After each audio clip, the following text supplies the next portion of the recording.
এইখানে শুধুমাত্র নিজেকে সংশোধন করার জন্য, ইসলাহ করার জন্য, কিছু কোরআন হাদিসের আলো নিজের অন্তরে ঢুকানোর জন্য আমাদের এই প্রচেষ্টা।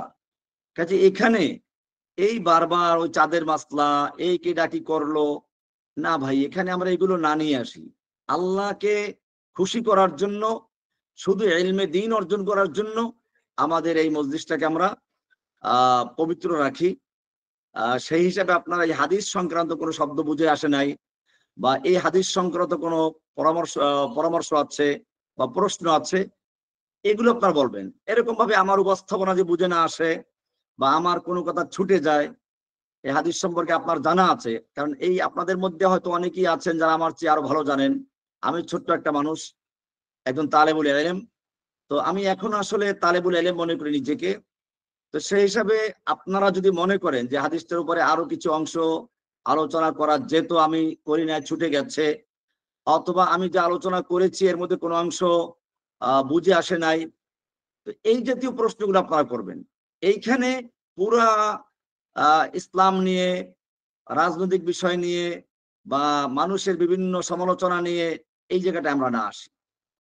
দাওয়াতের কাজ চালিয়ে যাবো। এই হাদিস থেকে এটা বুঝলাম, হিসাব আল্লাহ, আমরা তাকে দাওয়াত দিচ্ছি, সে কবুল করলো কি করলো না এটা আমাদের দেখার বিষয় নয়।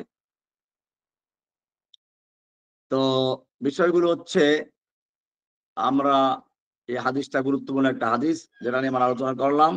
রাসূলুল্লাহ সাল্লাল্লাহু আলাইহি সাল্লাম থেকে আব্দুল্লাহ ইবনে ওমর রাদিয়াল্লাহু তাআলা আনহু বর্ণনা করেছেন যে রাসূলুল্লাহ বলেছেন, উমিরতু আন উকাতিলান নাস, আমি আদিষ্ট হয়েছি মানুষের সঙ্গে যুদ্ধ করতে, হাত্তা ইয়াশহাদু আল্লা ইলাহা ইল্লাল্লাহ ওয়া আন্না মুহাম্মাদার রাসূলুল্লাহ, যতক্ষণ না সাক্ষ্য দিবে যে আল্লাহ ছাড়া কোনো হক ইলাহ নেই, মুহাম্মদ সাল্লাল্লাহু আলাইহি ওয়াসাল্লাম আল্লাহর রাসূল, এবং ওয়ায়ুকিমুস সালাতা ওয়া ইউতুজ যাকাতা, সালাত কায়েম করবে, যাকাত আদায় করবে। এটা না করা পর্যন্ত আমি যুদ্ধ করার জন্য আদিষ্ট হয়েছি।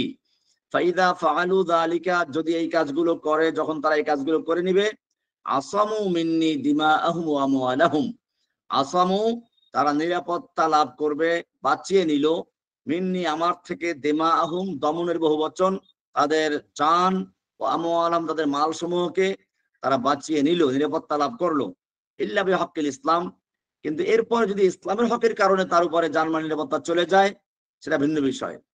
কিন্তু যদি এই সাক্ষ্যগুলো দেয়, তাহলে সে আমার থেকে জানমাল নিরাপত্তা লাভ করলো। ওয়া হিসাবুহুম আলাল্লাহি তাআলা, এখন তার অন্তরে কি আছে, সে আমাদের সাথে প্রতারণা করলো না ধোঁকা দিল, এটা আমরা অন্তরের খবর যাচাই করতে পারবো না, এটা আল্লাহর উপরে ছেড়ে দেওয়া হবে।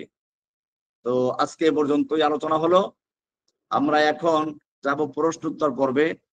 আমি বারবার একটা কথা ভাইদেরকে অনুরোধ করছি, আপনারা এটাকে একটা ইলমি মজলিস হিসেবে গ্রহণ করবেন, কিছু দ্বীনি তালিম নেওয়ার জন্য।